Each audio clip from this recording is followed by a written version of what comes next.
What's going on, YouTube? Welcome back to the channel. For those of you stopping by for the first time, if you see something that you like here today, please don't forget to subscribe at some point. Those of you stopping by, they've been here before. Welcome back to TL Teacher Reviews, my friends. Glad you came to see me. So today, I actually had to really think back because I wanted this to be as accurate as I could be, and really wanted to think to what's garnered me the most attention of what I've worn so far this year. You know, even with the mask we've been having to wear, people can still smell me, just like I'm sure they can still smell you. And it's always nice having other fragrance enthusiasts at your place of work. So there's always somebody wanting to know what you're wearing, seeing if you smell good, and wanting to talk about fragrances. Luckily for me, that's the case. So let's talk about the 10 most complimented fragrances I've worn this year so far. Stay tuned. Shall we begin?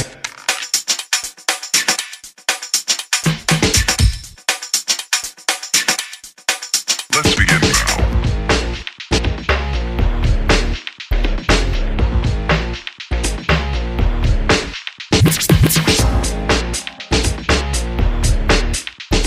So even though this has only been on my skin twice, it was noteworthy at number 10. So I had to talk about it. So it's a very recent acquisition. In essence, it shouldn't make this list because there's a few others that could have took number 10.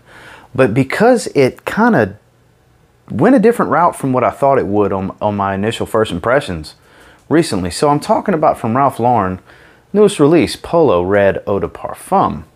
So I did a first impressions video on Instagram and I found it, you know, it smells good, but I don't even feel like it's the best version of POLO Red in its own line. I feel like Intense is better. And then I got such positive reactions by everybody I went around in that 24-hour span of the 2 times of it being on my fragrance, between my wife, between Steve, between the lady at Chick-fil-A when I stopped and got my lunch that day, and the lady at the gas station for the return trip when I stopped to get a drink. 4 people in a 24-hour period told me how great I smelled and wanted to know what it was. So it warranted at least a mention. I didn't want to do any honorable mentions, so I just put it at number 10, but I gotta say, don't knock it until you try it. If you have other POLO Reds, it's kind of redundant. I haven't smelled all of them, obviously, but it smells good, but it's just pretty much like the other POLO Reds with just a little bit of a change. The body's a little bit different, the top's a little bit different, but the dry down's there, but highly complimented. Smell it floating in the air. It smells great. It just didn't wow me.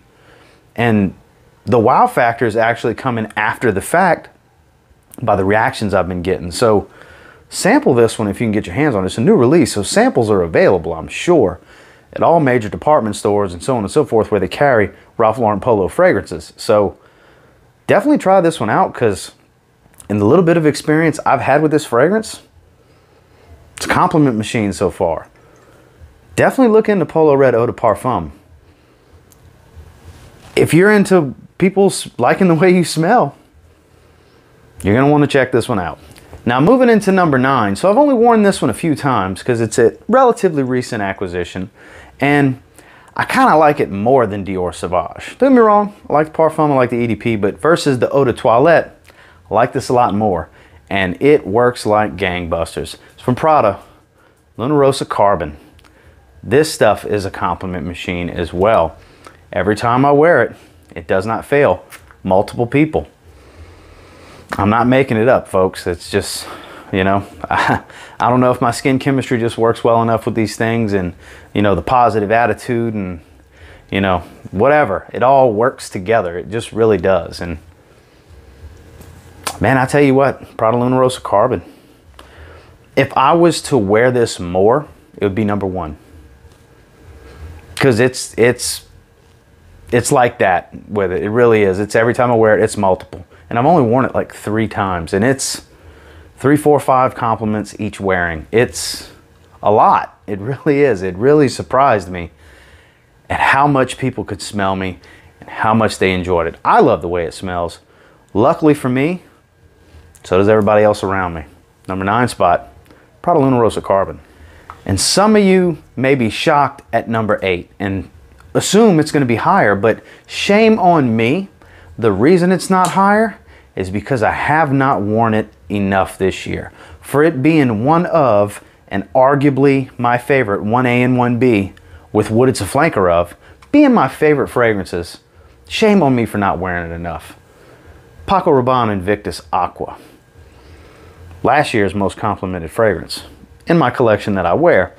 And if I wore it more, because it's been a little while since I've worn it, which I might wear it on Sunday. If I wore it a little bit more, it would undoubtedly be the most complimented for this year so far, because of all time, this fragrance has gotten me more compliments from the way I smell than anything else I've ever worn. More than Invictus and more than everything else below it that I enjoy wearing.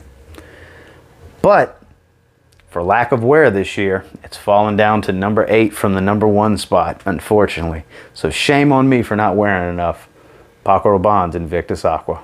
Now moving into number 7, now that I got a flanker of this fragrance that I happen to enjoy more, next year's list, or the end of year version of this for the full year, will probably knock this one off.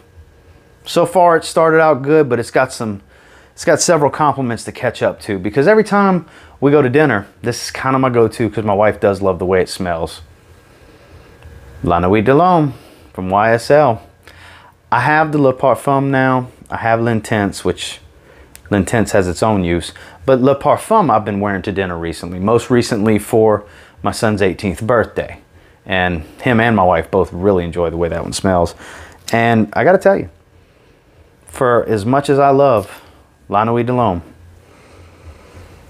I just like Le Parfum better, and so does my wife, believe it or not. She really enjoys this one. This has been my go-to for a long time for going to dinner.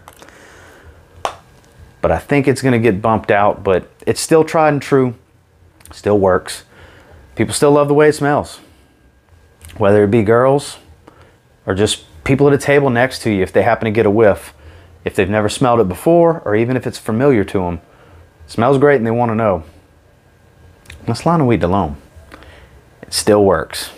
Now, I wore this a few times early in the year when it was still cold, because this is really geared toward the cold weather here at number 6. And once it cools down again, I'll be wearing it again. And people are going to tell me I smell good, because that's just what it does for you. Mancera Red Tobacco. It just smells great. And in my experience, people love the way it smells.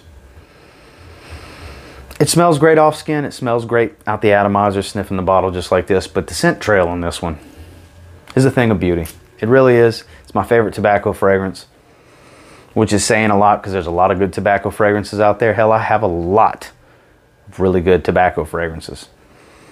But this is still my favorite, and it's still garnered me the most attention of my tobacco fragrances.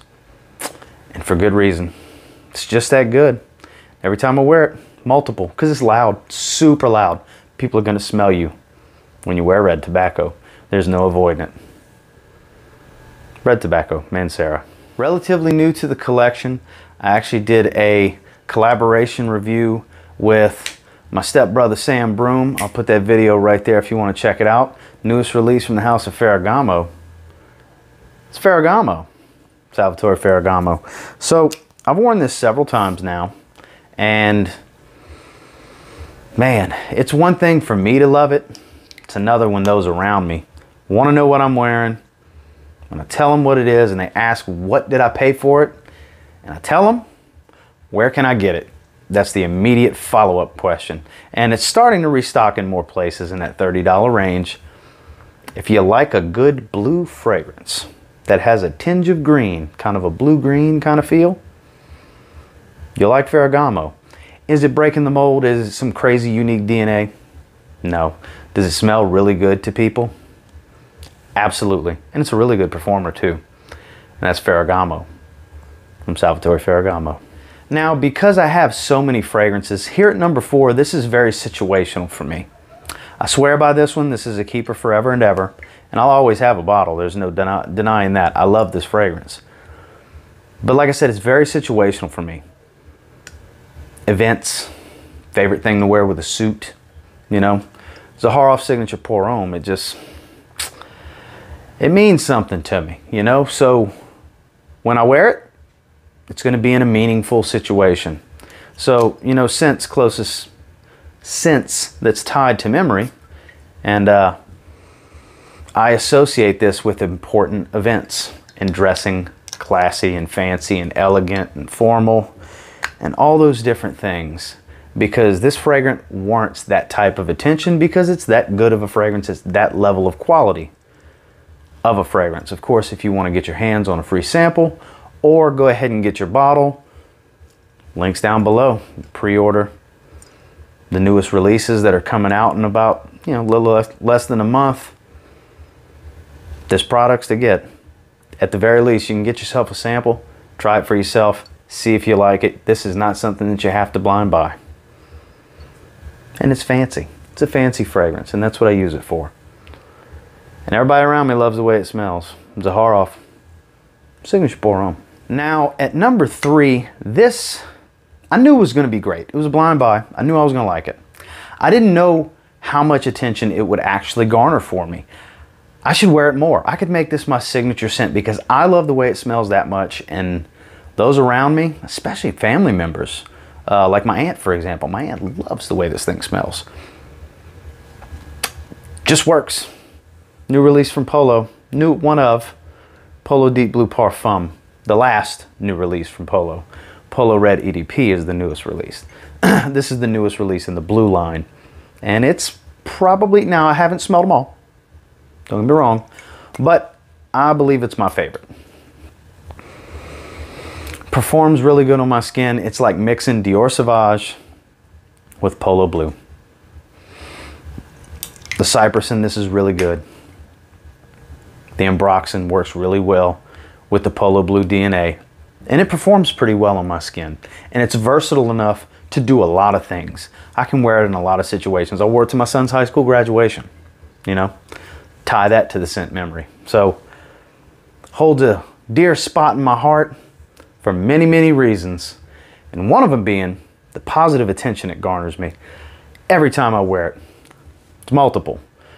You spray a little bit heavier, you make sure people can smell you. And this stuff just works. POLO Deep Blue Parfum. Moving on to the number 2 spot. You know, it takes a long time for me to really put dents in fragrances because something coming up in my rotation and making its way back into the rotation over and over, I really, really, really, really like it. I'm really digging it at the time for it to do that because I just have so many, and there's so many things I want to wear all the time, and I always have new things coming. This is one of my favorite fragrances, one of my favorite pickups from the year. It is phenomenal. I like it more than Elysium. Samy did a fantastic job with this. Samy Andraus Fragrances, Blue Sapphire. Yeah. I'm not close to finishing the bottle, but once I get about halfway through, I'm gonna go ahead and get another bottle. This stuff is some kind of wonderful. Man, man, man. It projects very well. People can smell me. It's got that complement factor of Elysium without the greenery, the herbaceousness, and the fougere quality. This is the fruity citrus version with the leather dry down, the labdanum of Elysium. This takes all the best things of Elysium and makes it something different. It takes an aromatic fougere and makes it a citrus aromatic. And a powerful one too. It's long lasting and it projects really well. It's got a great sillage. I love the way this fragrance smells. From the moment I got it, I've worn this more than most fragrances this summer. It might be the thing I've worn the most this summer. More than Invictus, the entire line from Invictus, and that's my favorite line, you know. Blue Sapphire. Samy's link is down below if you want to check it out. I encourage you to purchase this fragrance. If you only buy and try one fragrance from Samy, it needs to be Blue Sapphire. It's that damn good. And last but not least, at number 1, this has been so heavily featured this summer on my channel, and for good reason, because it smells great. It performs really, really well, and it's gotten me more attention this year so far than any other fragrance that I've worn. Dolce & Gabbana, light blue, Eau Intense. That's why I keep talking about it, gal. That's why it keeps showing up in lists. That's why I did an individual review on it. Because it just gets me a bunch of attention. People want to know what I'm wearing. People want to know if I know the hookup. That's what I get asked. Man, you're into fragrances. You know the hookup. Can you get it for me for a good price? Can you get it for me cheaper than Macy's? You just point them in the right direction on where to get it. You know how it is. You're really into fragrances. That's why you're watching me talk about fragrances on YouTube. So you get asked that a lot by people that aren't real big into it when they're into something that you're wearing, when it smells really good and they ask you about it. Same situation. I have helped sell so many bottles of this just to people I know and see on a day-to-day basis and come across when I'm wearing this anyways, for Fragrance Net and Kingdom Fragrances and all these different places, because I'm such an avid lover and fanboy of the line, first of all, and this specific flanker. Because if you're to get one, don't get me wrong, I love the original. It's a foundational fragrance for me. It changed fragrances for me when I first smelled light blue when it first came out. This is just the better version. It performs so much better. So many more people are going to smell you, and they're going to love the way you smell. This stuff is fantastic. I can't stress enough how much you should try this one. It's not going to be for everyone, just like every fragrance isn't for everyone. But for me personally and my experiences, nothing in 2020 from a fragrance standpoint has garnered me more positive attention than Dolce & Gabbana light blue Eau Intense. Well guys, that was the video. And until next time, do me a real quick favor. Go ahead and like, comment, subscribe. I do appreciate all the feedback. I love hearing from you guys. How many of these do you already have? How many of these do the same thing for you? I know I got real passionate on certain things as the video progressed, but I mean, that's just what it is. I'm passionate about this. You know, fragrances is a big part of my life. I absolutely love having this outlet to talk fragrances with you guys. I love the interaction in the comment sections. I love hearing from you guys, you know, and it's such a fun hobby to have passion and love for and really enjoy, because fragrances can really tell a story and really tie some memories down for you with a specific scent and smell. It's just awesome in my opinion. And until next time, I will say, if you get your hands on any of the 10 that I discussed here today and you give them a spray now, I'm confident you'll thank me later, because they damn sure work for me. Have a good one, guys. This is not a drill.